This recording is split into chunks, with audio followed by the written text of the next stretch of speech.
Assalamualaikum warahmatullahi wabarakatuh. Halo anak-anak semua.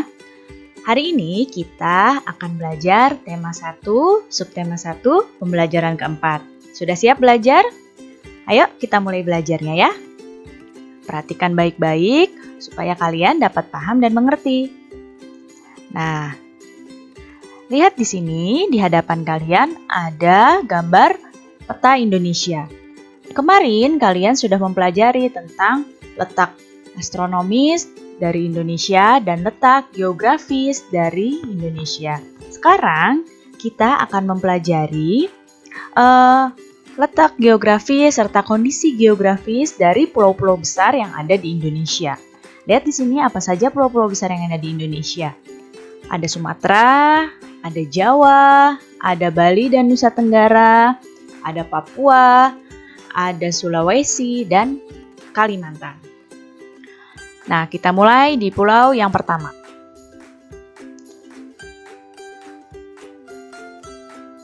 Pulau Sumatera. Nah, ini adalah peta dari Pulau Sumatera. Pulau Sumatera ini luasnya 473.481 km persegi. Nah, di Pulau Sumatera ini ada beberapa gunung yang dikenal oleh masyarakat. Sebenarnya banyak tapi hanya Ibu sebutkan beberapa. Ada Gunung Kerinci, Gunung Dempo, Gunung Leuser, dan Gunung Marapi. Beberapa perairan yang ada di Sumatera ada Selat Malaka, Selat Karimata, Danau Toba, Sungai Musi, dan Sungai Batanghari. Nah, kita lihat batas wilayah Pulau Sumatera. Di utaranya Pulau Sumatera itu ada Malaysia. Dan ini nggak kelihatan di petanya ya, ada Teluk Benggala. Di bagian timur Malaysia, ini ada Selat Malaka. Nih, Selat Malaka di sini dan ada Kalimantan. Kemudian di sebelah selatannya Pulau Sumatera itu ada Selat Sunda dan Pulau Jawa. Kemudian di baratnya ada Samudra Hindia. Kita lanjut ke pulau selanjutnya, yaitu Pulau Jawa. Nah, ini adalah peta Pulau Jawa. Pulau Jawa ini luas wilayahnya 128.297 km persegi. Nah, di Pulau Jawa ini ada beberapa gunung. Ada Gunung Salak, Gunung Merapi, Gunung Semeru, Gunung Slamet. Sebenarnya masih banyak lagi ya. Kemudian ada beberapa perairan. Misalnya ada Sungai Bengawan Solo, Sungai Cisadane, Waduk Jatiluhur. Nah, kita lihat batas wilayah dari Pulau Jawa. Di utaranya Pulau Jawa, itu batasnya adalah Kalimantan dan Laut Jawa. Kalau di timurnya Pulau Jawa, batasnya adalah Selat Bali dan Pulau Bali. Selatannya di sini adalah Samudra Hindia. Dan di baratnya Pulau Jawa itu ada Selat Sunda. Nih, Selat Sunda yang sini, yang membatasi antara Pulau Sumatera dan Pulau Jawa ini namanya Selat Sunda. Itu menjadi batasnya ya. Kalau di Sumatera jadi batas selatan, kalau di Jawa itu menjadi batas barat. Kita lanjut ke Pulau Kalimantan.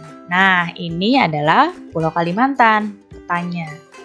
Luas wilayah Pulau Kalimantan yaitu 743.330 km persegi. Ada beberapa gunung di Kalimantan, contohnya Gunung Raya dan Gunung Kinabalu. Tapi Gunung Kinabalu ini adanya di Malaysia. Beberapa perairan yang ada di Kalimantan ada Sungai Kapuas, Sungai Mahakam, Sungai Barito, dan Danau Bangka.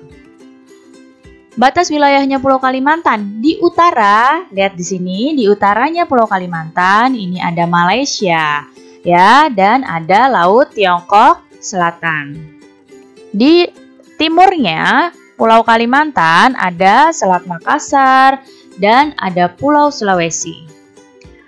Di selatannya Pulau Kalimantan ada Laut Jawa dan ada Pulau Jawa, tapi di sini nggak masuk peta. Di baratnya ada Laut Natuna dan Pulau Sumatera. Selanjutnya, pulau yang besar berikutnya adalah Pulau Sulawesi. Nah, ini pulaunya yang seperti huruf K di petanya ya. Luas wilayahnya Pulau Sulawesi itu 174.600 km persegi. Ada beberapa gunung di Pulau Sulawesi. Ada Gunung Lantimojong, ada juga Gunung Rantai Mario.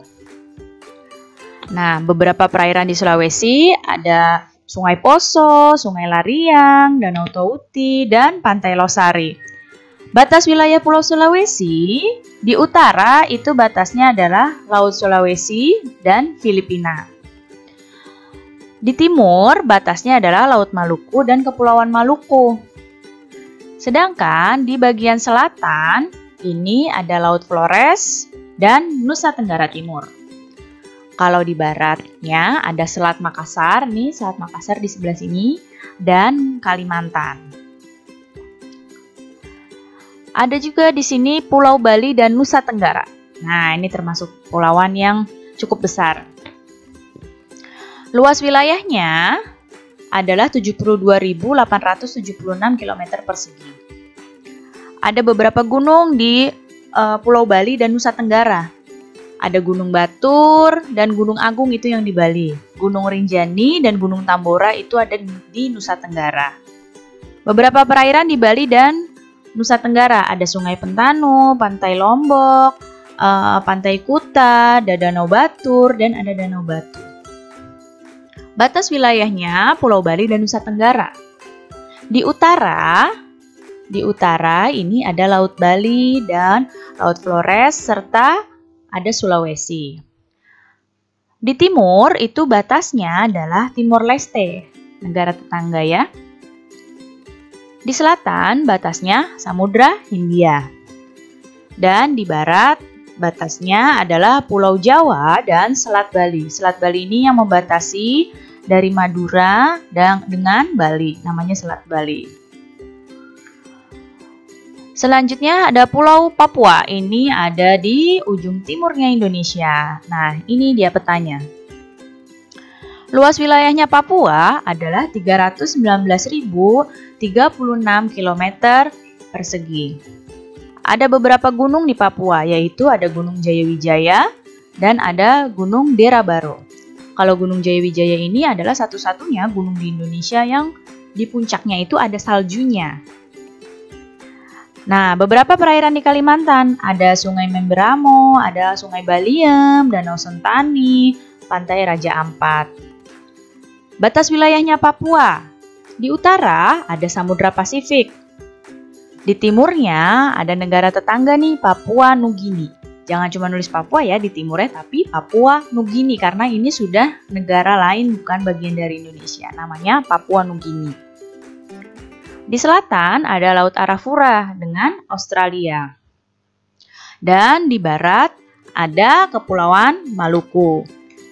Nah, itu adalah letak geografis dari pulau-pulau yang ada di Indonesia. Pulau-pulau besar ya, karena sebenarnya di Indonesia itu pulaunya sangat banyak. Ada 17.000 lebih pulau yang ada di Indonesia. Tapi yang kita bahas di sini adalah pulau-pulau besarnya saja. Nah, lihat. Di sini Indonesia itu terdiri dari beragam suku dan budaya. Kita lihat tadi ya, Indonesia itu sangat luas. Dari ujung barat sampai ujung timur, dari Sabang sampai Merauke. Jadi kita harus mampu menjaga persatuan. Karena supaya Indonesia itu bisa tetap harmonis. Nah, terus bagaimana cara menjaga persatuan? Nah, salah satu cara untuk menjaga persatuan itu adalah dengan menjalankan sikap gotong royong dalam kehidupan sehari-hari. Sikap gotong royong ini sesuai dengan Pancasila kita. Nah, dengan gotong royong kita diajak untuk saling menolong dan ikut merasakan beban orang lain. Gotong royong itu bisa mempererat hubungan masyarakat tanpa membedakan suku atau golongan. Jadi, gotong royong merupakan modal demi terwujudnya masyarakat Indonesia yang harmonis dan sejahtera. Mungkin itu saja penjelasan Ibu hari ini. Mudah-mudahan dapat dipahami oleh kalian. Terima kasih anak-anakku semua. Sampai ketemu lagi. Wassalamualaikum warahmatullahi wabarakatuh.